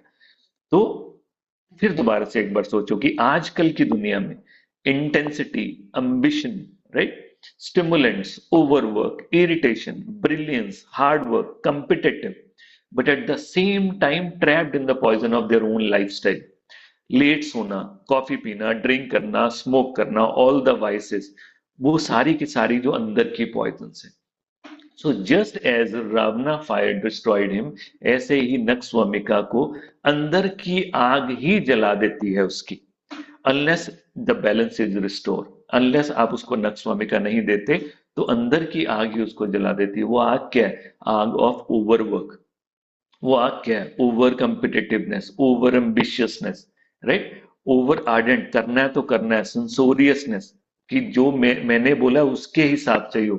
तो वही आग उसको एकदम से दूसरी स्टेट में ले आती है, जो क्या है? एक इंटेंस एक्टिविटी से, जो मैंने पहले बात की, एग्जॉशन वाली, जो नक्सवामिका की एग्जॉस्टिव स्टेट आएगी, जो बाद में वहां में ले आएगी, राइट? तो इसको यहां तक क्लियर है? Yes sir. चलो अब अपनी अपनी एलन की नोट खोलो, जरा देखो उसमें क्या लिखा हुआ। नहीं तो मैं स्क्रीन पर लेके आता हूँ क्या लिखा हुआ है। देखो एलन की नोट पुराने वाली, उसमें पहली चीज ही देखो क्या लिखी हुई है। Adapted to thin, irritable, careful, jealous person with dark hairs and bilious और सैंग्विन टेम्परामेंट। केयरफुल मैंने आपको पहले ही बोला कि ही will be very careful, precise रहने वाला है, he will pay attention to every detail, he will be very cautious, right? He will be very careful. Zealous, zealous का मतलब होता है highly energetic, ambitious, passionate, almost obsessive about the goal। जैसे रावण की मैंने एग्जांपल दिया आपको, they are very jealous person. तो जब हमने ट्री को भी पढ़ा तो हमने क्या पढ़ा कि it survives by being hard, being competitive, being jealous, कि मैं अपने जोर पर जिंदा रहूंगा, आपकी हेल्प नहीं चाहिए मुझे, मैं कर सकता हूं, राइट? वो वाली जो पर्सनैलिटी होगी। Then bilious temperament. What is bilious temperament? देखो यहां पर इन चीजों को समझना बहुत जरूरी है। बिलियस बाइल से आता है बेसिकली। सो वो है टेंडेंसी टुवर्ड डाइजेस्टिव और लिवर इशू। बाइल लिवर में से गॉल ब्लैडर में आता है। तो जो वो वाली पर्सनैलिटी, ऐसे लोग जिनको गैस्ट्रिक इश्यूज रहते हैं, जिनको पेट की प्रॉब्लम्स रहेंगी, राइट? और इसीलिए क्या बोलते हैं, नॉर्मली डिफरेंट साइंसेस में बोलते हैं कि हम कहते हैं हम दिमाग से सोचते हैं। जो वैदिक साइंस है वो कहती है हम लिवर से सोचते हैं। इसलिए जो ओवर थिंक करते हैं उनका लिवर अच्छे से वर्क नहीं करता, राइट? इसी को हम कॉन्फ्लिक्ट्स में पढ़ते हैं कि सर्वाइवल, आज हम क्लास में भी डिस्कस कर रहे थे। सो जो बिलियस टेम्परामेंट वाला बंदा होएगा वो मोस्टली गुस्सा आता है उसको। अब कभी भी देखना, अगर आपका पेट क्लियर ना हुआ हो, आप कंफर्टेबल नहीं होते। अगर स्टूल अच्छे से पास नहीं हुआ, आप कंफर्टेबल नहीं होते, आप स्लोली स्लोली इरिटेबल हो जाओगे, खिंच चढ़नी शुरू हो जाएगी। तो ये बिलियस टेम्परामेंट का पार्ट है उसकी पर्सनैलिटी का। They are serious, they are angry and they are controlling, दूसरे को कंट्रोल करना शुरू करते हैं। सो बाइल की एसोसिएशन की जाती है एंगर के साथ। तो इसीलिए इसमें ऊपर लिखा हुआ है दे आर बिलियस, और इसमें डाला हुआ है और सैंग्विन टेम्परामेंट। सैंग्विन क्या है? Lively, passionate, full of energy, sometime over enthusiastic and restlessness. देखो एक तरफ क्या है? सीरियसनेस है, एंग्री है, इरिटेबिलिटी है, और दूसरी तरफ क्या है? Full of energy, passionate. ये दो साइड्स हैं, इसमें कंफ्यूजन होने की जरूरत नहीं है। इसीलिए एलन ने एंड ना लिखकर और डाला है। जब एलन को पढ़ना है, याद रखना, जब कोई भी जो मास्टर्स होते हैं वो कुछ भी ऐसे ही नहीं लिख देते, उसके पीछे कारण है। जैसे कुछ संत कोई बात बोलता है, उसके पीछे कोई कारण है, राइट? कहीं कुछ लिखा हुआ है, उसके पीछे कारण है। यहाँ और लिखा है बिलियस और सैंग्विन। जैसे मैंने आपको बताया कि एक तरफ lively, passionate life, full of life, over enthusiastic, restlessness, drinks, party, सब कुछ चल रहा है। मगर दूसरी तरफ जब वो ओवर हो जाएगा, एग्जॉस्टिव स्टेट जब आ जाएगी, तो वो बिलियस में फॉल करेगा। तो ये दो स्टेट्स आपको नक्सवामिका में नजर आएंगी। तो इसको क्लियर करने के लिए आपको पहले पता होनी चाहिए कि ऐसी 4 स्टेट्स होती कैसे। समझ आ रहा है? ऊपर से तो नहीं जा रहा? अब थक तो नहीं गए?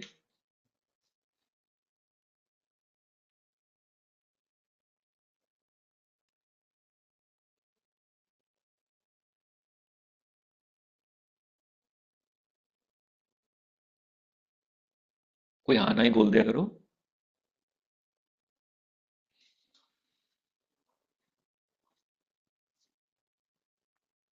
कोई है कि मैं कर लें? है सर। आ रहा है सर समझ। कंटिन्यू करा। हाँ जी सर। सो चार तरह के टेम्परामेंट्स है जो जब आप मटीरिया मेडिका पढ़ोगे उसमें चार तरह के टेम्परामेंट्स आपको मिलेंगे, सैंग्विन, बिलियस और कॉलरिक, मेलनकॉलिक एंड फ्लेगमेटिक। क्यों पढ़ा रहा हूं मैं आगे जाके आपको बताता हूं कि क्यों मैं कह रहा हूं कि इसको पता होना जरूरी है। क्लासिकल टेम्परामेंट है, कहता है the system comes originally from the Hippocrates Greek medicine, later developed in the Ayurveda. उसको दोष के कहा जाता है, वात पित्त कफ ऐसे करके ना। एंड यूनानी यूनानी मेडिसिन में ये चार टेम्परामेंट अब बार बार डिफरेंट रेमेडीज में आएंगे आपको। वो क्या आएंगे? सेंग्विन में देखो क्या है। सेंग्विन का नेचर कैसे रहने वाला है? सेंग्विन वर्ड रेडनेस से आया है, एक्टिव जिसे बोलते हैं, वार्म होने वाला है, लाइवली होने वाला है, चीयरफुल, सोशेबल, राइट। एनर्जी कैसे होएगी? एक्टिव होएगी, talkative, restlessness, body medium build, rosy complexion, good circulation. Mind कैसा आएगा? Optimistic, easily excitable, quick to start things but may leave unfinished, right. अब देखो उसमें क्या है, जॉयफुल, एनर्जेटिक एंड बबली, ये जो नेचर होगी। फॉस्फोरस एंड नक्सवामिका, तो आप इजीली फॉस्फोरस से रिलेट कर सकते हो। ये दो जो मेडिसिन है, नक्सवामिका में इसकी एक साइड है, फॉस्फोरस सेंग्विन में फॉल करती है और ट्यूबरकुलर में फॉल करती है, तो यहाँ पर फॉस्फोरस एंड नक्सवामिका। अनदर है बिलियस जो मैंने अभी बताया आपको, येलो बाइल और डोमिनेंट। अब इसकी नेचर कैसी है? Ambitious, intense, goal driven. वो गोल ड्रिवन नहीं है, ऑफन इरिटेबल और कंट्रोलिंग। एनर्जी कैसी है इसकी? Fiery, determined, easily angered. Body build, lean, muscular, tense, often dark hair. Mind कैसा है? Strong build, decisive but impatient, wait नहीं कर सकता। कीवर्ड्स क्या है? They are powerful, irritable and jealous. तो remedies like nux vomica, chamomilla and lycopodium इसमें fall करते हैं। देन मेलंकोलिक, तो बोलते हैं ब्लैक बाइल डोमिनेंट। ये कैसी है मेलंकोलिक? हम कहते हैं ना melancholic person, they are serious, thoughtful, introverted, cautious, sometime pessimistic, right. पर ये नहीं है कि आप इसको लो कि ये उदास बंदे ये रहने वाले, no, they are serious, thoughtful, deeper सोचने वाले। तो जो राइटर्स होते हैं, आर्टिस्ट होते हैं बेसिकली, राइट, उनको ये चीज एनर्जी देती। वो किसी ने लिखा है ना, यूं तकता है तू आसमान में क्यों, आसमान में कोई रहता है क्या, तुझे चैन क्यों नहीं मिलता, एक ही शख्स था जहान में क्या। तो ये लिखने के लिए जो जो अकेलापन चाहिए, जो सीरियसनेस चाहिए, जो थॉटफुलनेस चाहिए, जो उसका बंद होना चाहिए पूरी दुनिया से, ये वहां से आएगा, right. So they are thin, they are delicate, right, they are cool dry constitution, they are low, tend to conserve energy, they are very careful, deep thinker, artist, detailed oriented, often anxious and sad। तो इसलिए कहते हैं poetry में दिल टूटना बहुत जरूरी है, राइट। तो वो पोइट्री में जान आती है, प्यार है जो पोइट्री में जान डालता है, वो मेलंकॉली लेके आएगा। सो दे कीवर्ड्स क्या रहेंगे? Serious, cautious and perfectionist. Natrum mur ignatia इसमें फॉल करती है, राइट। Then phlegmatic, phlegmatic मतलब phlegm, right? So they are calm, slow, steady, tolerant, forgiving, ऐसे होंगे। Low activity, prefer stability, जो जिस जॉब में है वहीं रहे, कोई बात नहीं, avoids conflict, लड़ना क्यों है। So they are very peaceful, dependable, right? Patient, sometimes lazy or indifferent, calm, slow, contented, इसलिए पल्सिटल एंड क्लिकेरिया का phlegmatic में फॉल करती है, राइट। सो इन कॉन्स्टिट्यूशन को जानना बहुत जरूरी है। सो इन नक्सवामिका एट टाइम्स कॉलरिक है, बिलियस है, जब वो बहुत इरिटेबल है, रिजिड है, कंट्रोलिंग है और एम्बिशियस है। और उसके बाद at times it is sanguine, restless है, एनर्जेटिक है, एंथुसियास्टिक है और क्विक टू रिएक्ट है। And that is why Allen जो की नोट है उसमें लिखा है बिलियस और sanguine temperament both are possible, depends upon the dominant mode, कि इस समय उसकी लाइफ का कौन सा मोड चल रहा है, वो डिसाइड करेगा कि वो बिलियस में फॉल कर रहा है कि सैंग्विन में फॉल कर रहा है। इसीलिए उन्होंने इसमें और लिखा है। मगर देखो नेक्स्ट लाइन में क्या लिखा है, dispose to be quarrelsome, spiteful, malicious, nervous and melancholic. फिर साथ में मेलंकोलिक लिख दिए। अब ये आपको कंफ्यूज कर सकता है, मगर आपको ये समझना चाहिए कि अगर मेलंकोली लिखना होता तो इसके साथ टेम्परामेंट में मेलंकोलिक टेम्परामेंट भी डालते सर। बिलियस सैंग्विन और मेलंकोलिक टेम्परामेंट लिखते नहीं, तो वो टेम्परामेंट ना होके वो स्टेट ऑफ द पेशेंट है मेलंकोलिक जो है। अब वो क्या है देखो, स्पिटफुल क्या होता है? Spiteful is behaving in a cruel unkind way in order to hurt और अपसेट समबडी। देखो रुब्रिक क्या पड़ा हुआ है माइंड में, mind mood repulsive treatment every, उसको कोई भी ट्रीटमेंट देना चाहते हो वो रिपल्सिवली आपको जवाब देता है, नहीं खानी मैं दवाई, मैंने नहीं खानी मेडिसिन, क्यों आ रहे हो, क्यों बुला रहे हो मेरे को, डोर बंद करो, मेरे से बात मत करो, क्यों आई जा रहे हो बार बार, नहीं लेनी मैंने दवाई। तो ये क्या है, ये जो है ये है repulsive treatment every in spite of being very sick, arsenic causticum and nux vomica. तो इसको बोलेंगे spiteful, this is spiteful. Malicious, a wish to hurt another person, जान के किसी को हर्ट करना, किसी को नुकसान पहुंचाना, राइट? सो व्हेन एलन से bilious or sanguine temperament, he is describing the general constitution, the type of a person who often matches with the Naxwamika. But जब उन्होंने डाला when he added nervous and melancholic, वो क्या कह रहे हैं? This is not same as the constitution. He is pointing to the mental and emotional state Naxwamika can produce. कि एक टाइम पर वो बहुत आर्डेंट होएगा, बहुत हार्ड होएगा, मगर अपनी एग्जॉस्टिव फेज में, अपनी डीप पैथोलॉजिकल फेज में वो कैसा होएगा? He will be a nervous person and he will be a melancholic person, जिसे कुछ नहीं पता क्या होने वाला है, मुझे कुछ हो ही ना जाए। इसीलिए नक्सवामिका में हम एंजाइटी हेल्थ अबाउट पढ़ते हैं।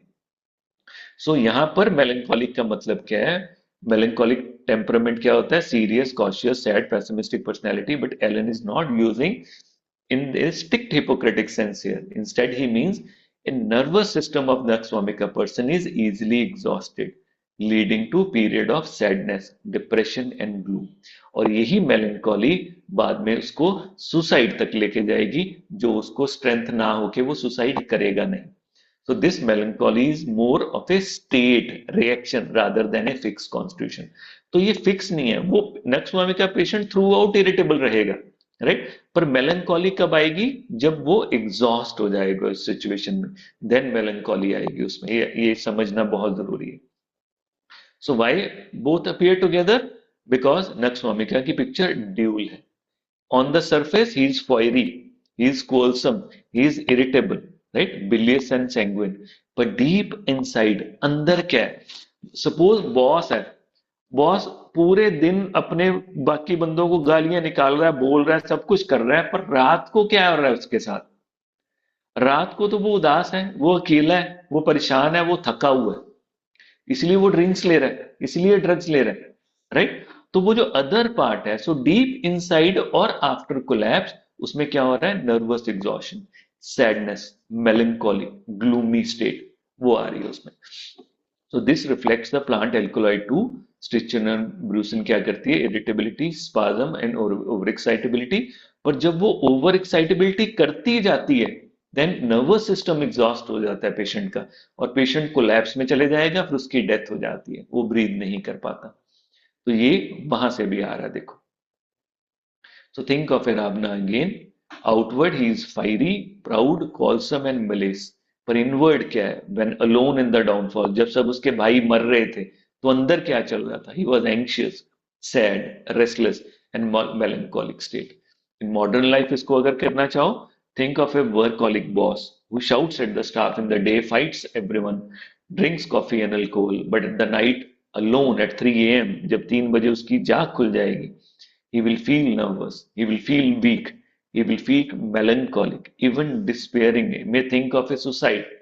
So melancholy here is not a constitutional type, but is a reactive mental state of Naxwamika patient often fall into after overstrain. समझ आया ये?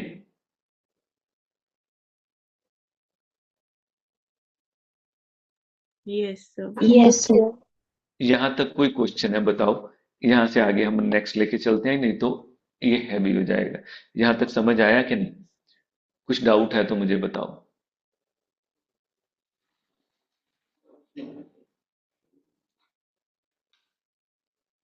पहले अपने आप को क्वेश्चन करो कि आप जब किसी भी रेमेडी को एलन में से पढ़ते हो, ऐसे पढ़ते हो कि नहीं पढ़ते हो?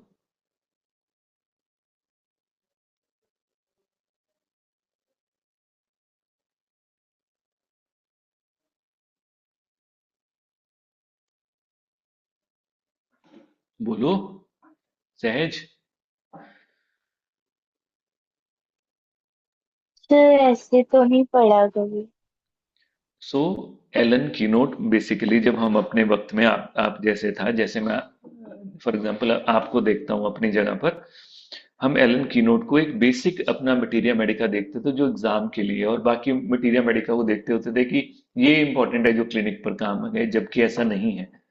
एलन कीनोट क्रक्स है हमारे बेसिक मटीरिया मेडिका में से निकाला हुआ, जिसमें बहुत केयरफुली आप याद करो कि फॉर एग्जाम्पल जब भी कोई मंत्र लिखना होता है, ओम भूर्भुवः स्वः, कोई भी मंत्र आप लेके चलो, चाहे गायत्री मंत्र है, चाहे महामृत्युंजय का मंत्र है, उसका मीनिंग बहुत वास्ट है, पर उसमें एक एक अलंकार, एक एक कोई स्वर उसमें अगर डाला हुआ है, उसके उसका फॉर एग्जाम्पल आपने कैसे उसको बोलना है, क्या करना है, वो जो छोटी छोटी चीजें हैं वो बहुत इंपॉर्टेंट है और किसी कारण से डाली हुई।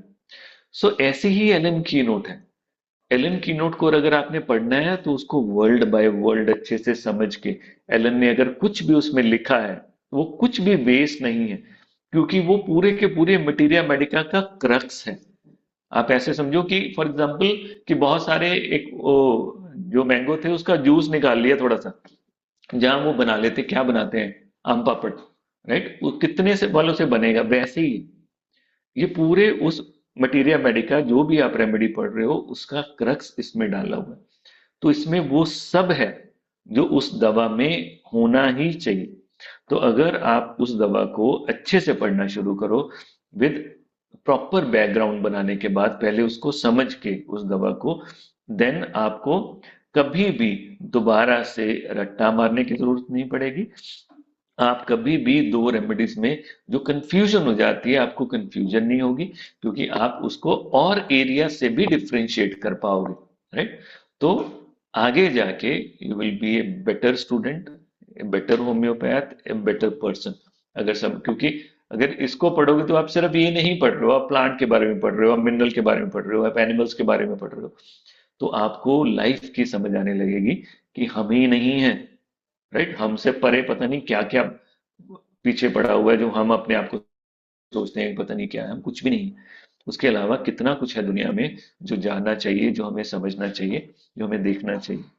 तो वो जो हमारा आचरण है सोचने का, जो हमारा व्यवहार है सोचने का, वो हमारी लाइफ में भी आना शुरू हो जाएगा, और हम एज एन अच्छे ह्यूमन, अच्छे फिजिशियन बन के निकलेंगे। Is it making sense? Yes. Yes sir. Gurbani, Prachi, क्या बोलती हो? यस सर, समझा। क्या समझा? चल क्रक्स बता मुझे, क्या समझाई तेरे को? नक्सोमिका का। कुछ भी जो समझ आया क्लास में, नक्सोमिका तो पार्ट है। ये मेडिसिन की जैसे प्लांट किंगडम की मेडिसिन है, तो उस प्लांट के बारे में जानना चाहिए, इसके सीड्स और वो कैसे हैबिटेट में ग्रो हो रहा है, उसका सर्वाइवल क्या है, और उसके एल्कलॉइड्स के बारे में जानेंगे कि वो उसका प्रोसेस क्या है, तो हम मेडिसिन के एक्शन को जानते हैं। सही। अब यहाँ पर एक वर्ड और डाल दे इसमें। आपने कहा कि हमें प्लांट के बारे में जानना चाहिए, इसकी जगह एक वर्ड और डाल दे, हमें प्लांट के बारे में भी जानना चाहिए। सिर्फ भी साथ में डाल दे, मतलब हमें मटीरिया मेडिका का जितनी नॉलेज है वो तो है ही है, प्लांट के बारे में भी जानना, एल्कोलॉइड के बारे में भी जानना, राइट, उसके नेचर के बारे में भी जानना, सर्वाइवल इंस्टिंक्ट्स के बारे में भी जानना, उसके केमिकल कंपोनेंट्स के बारे में भी जानना, उसकी माइथोलॉजी के बारे में भी जानना, आयुर्वेदा कहाँ यूज करता है उसको ये भी जानना, मॉडर्न मेडिसिन उसको कहाँ यूज करता है ये भी जानना। अगर ऐसे जान लेंगे देन उस दवा को हम इस एक एंगल से नहीं समझ रहे, उस दवा को हम मल्टीपल एंगल से समझने की कोशिश कर रहे हैं, देन हमारे अंदर एक पिक्चर डेवलप हो जाएगी, एक अंडरस्टैंडिंग डेवलप होगी, जो रेमेडी अंडरस्टैंडिंग है। देन देर इज देन ये कोई बोरिंग नहीं रह जाएगा। जो आपको कई बार लगता होगा ना कि ये सिम्टम इसमें भी है, ये सिम्टम इसमें भी है, क्या याद रखें क्या नहीं याद रखें, ऐसा बिल्कुल भी नहीं होएगा। It will materia medica will flow like anything, it become living in front of you. ठीक है सृष्टि? हाँ जी सर। सभी सृष्टि को पहले कॉन्ग्रेचुलेट करो।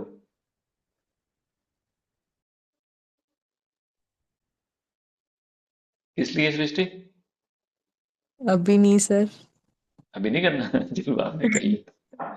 चल मेरे को मुबारक ले ला तू पहले। हाँ थैंक यू सर। चल चले फिर। किसी का कोई क्वेश्चन है तो बताओ मुझे। डॉक्टर साहब कुछ कहोगे? बढ़िया सेशन था सर, अरे इजी तारीफ नहीं। इंफॉर्मेटिव। हाँ हाँ ये तारीफ नहीं, नटशेल, हाँ हाँ इट वाज अच्छा। Easy to understand. कुछ कहना चाहो? Your experience. All you have said, आपके वर्ड्स अलग मेरे वर्ड्स अलग, मीनिंग सेम। राइट। चलो चलो नेक्स्ट मिलते हैं। अब इसको नक्सोमिका को दोबारा से इस एंगल से पढ़ना। राइट। देन हम नेक्स्ट इसका कंप्लीट करेंगे। नेक्स्ट टाइम नक्सोमिका कंप्लीट हो जाएगी। देन हम नेक्स्ट रेमेडी को शिफ्ट करेंगे जो ऑलमोस्ट इसी फैमिली की है, इसके जैसी ही है, पर उसका होना अलग है, दैट इज इग्निशिया। उसके बाद हम जुलसीनियम को पढ़ेंगे जो इसी फैमिली की है, पर उसका होना अलग है। देन हम तीनों को कंपेयर करेंगे कि क्यों ये नेचुरल नक्सोमिका ऐसे रिस्पॉन्ड करता है, इग्निशिया दूसरी तरह रिस्पॉन्ड करता है, और जुलसीनियम क्यों रिस्पॉन्ड करता है। Then it will be very easy for you. Okay चलो शक्ल दिखाओ अपनी सारी। Bye everybody.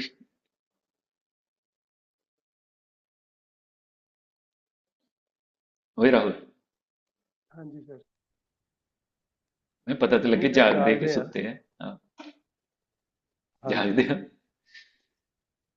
ਤੁਹਾਡੀ ਤੇ ਪਾਰਟੀ ਚਲਦੀ ਕਿਦੋਂ ਤੋਂ ਸਟਾਰਟ ਹੋ ਰਿਹਾ ਨਵਾਂ? सर, ट्यूसडे तो कह रहे हैं जी। ਅੱਛਾ ਚਲ ਮੁਬਾਰਕਾਂ जी जी। ਮੁਬਾਰਕਾਂ। ਵਧੀਆ ਮਿਹਨਤ ਕਰੋ ਸਾਰੇ। ਕੋਈ ਵੀ ਕਿਸੇ ਵੇਲੇ ਕੁਝ डिस्कस करना है कॉल मी जी एनी जी। टाइम। ओके बच्चों गुड नाइट एवरीबॉडी।